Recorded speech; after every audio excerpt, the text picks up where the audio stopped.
If you struggled with trying something new, this video is for you. And let's start off and be honest. We all invent excuses why we can't try new things. We can't work at becoming an actor because we're too old. Can't start a business because it's too risky and the economy isn't in a good place. Can't go back to school to learn something new because we don't have time. But we aren't too old. You aren't too old. The economy has always had its ups and downs.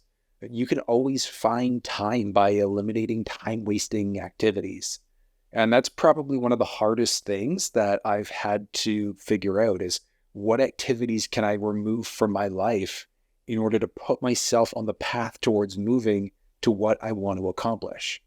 So in this video, I want to cover off a few people who have faced some challenges at later stages of their life and what they were able to accomplish.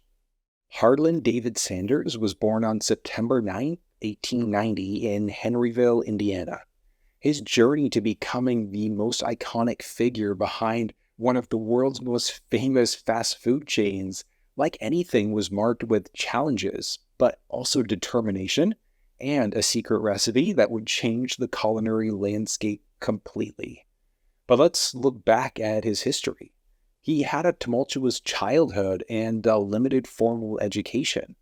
He worked odd jobs. He was a farm laborer, streetcar conductor, railroad fireman, and a lawyer's assistant.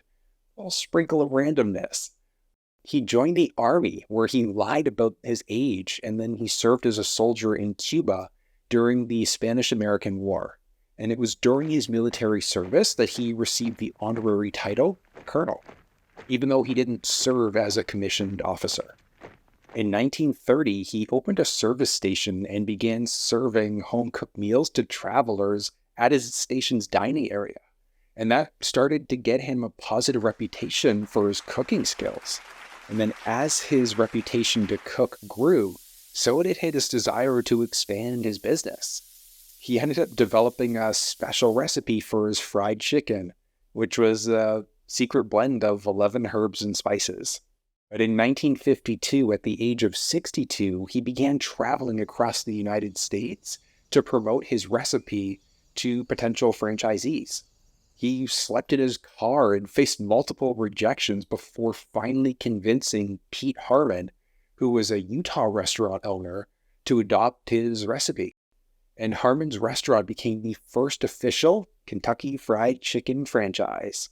But KFC's popularity soared, and by the 1960s, the brand had become an international sensation. In 1964, at the age of 74, Sanders sold KFC to a group of investors for $2 million, which in today's dollars is about $16 million. Samuel Leroy Jackson was born December 21st, 1948 in Washington, D.C.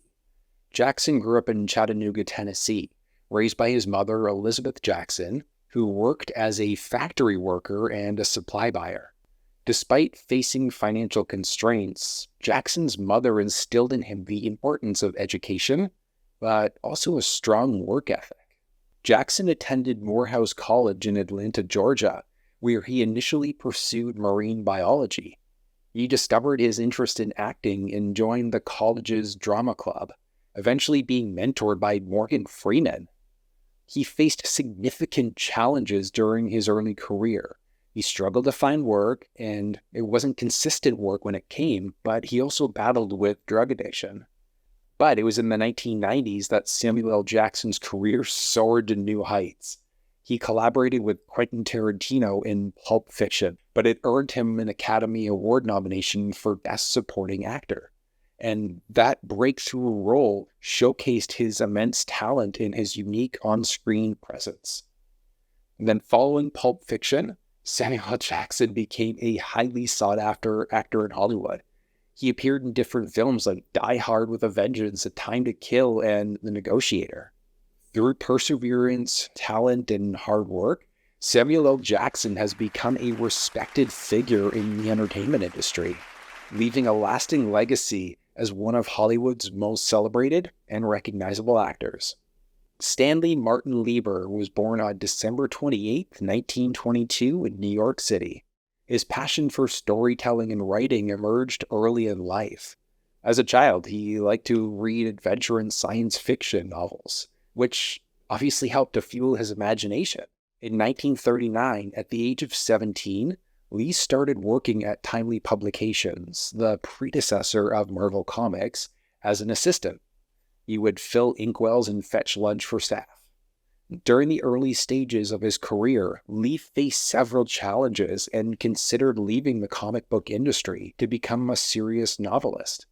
But his wife, Joan Lee, encouraged him to experiment with his writing style and create characters that were more complex and relatable. In the 1960s, Lee, along with artists Jack Kirby and Steve Ditko, embarked on a creative journey that would revolutionize the comic book landscape. In 1961, they co-created the Fantastic Four, which was the mark of the beginning of what is known as the Marvel Age of Comics. Lee's approach to storytelling was revolutionary for its time. It's just nothing you saw in comics before.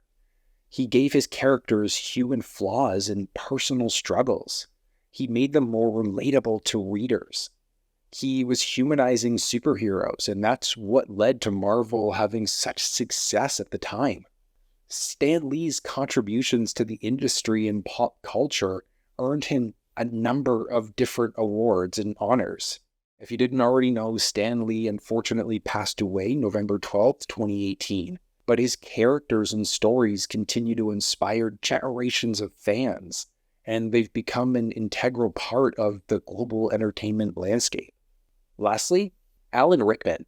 As a child, Alan showed early interest in the arts and drama. He attended the Royal College of Art to study graphic design, but decided to change up and he wanted to start studying acting and did so at the Royal Academy of Dramatic Art in London. After graduating in 1974, Rickman faced the typical challenges of an aspiring actor. He was struggling to find work. He wasn't finding steady work at all. And for years, he worked in various low-paying jobs, like designing graphics for newspapers and working as a dresser for actors in the theater. But in 1988, at the age of 42, Rickman made his cinematic debut as Hans Gruber in Die Hard. That his portrayal of intelligent and menacing terrorist elevated him to international recognition and established him as a talented actor. Rickman's ability to portray complex and ambiguous characters made him sought after as a villain in sympathetic roles as well. Throughout his career, Rickman became known for his distinctive voice and his commanding presence. He was able to bring depth to any character that he portrayed. He was admired by people, fans, peers alike, for his dedication to his craft and how he supported aspiring actors. These are stories of people who started later in life and they just kept going and they kept persevering until they ended up attaining what they were working towards and fighting towards. What are you fighting for? What is it that you want to accomplish with your life? Be brutally honest with yourself, because we really don't have much time on this floating rock. What is it you want out of life? In his Grammy-winning song, Lose Yourself, Eminem said, "You can do anything you set your mind to, man." And how true is that?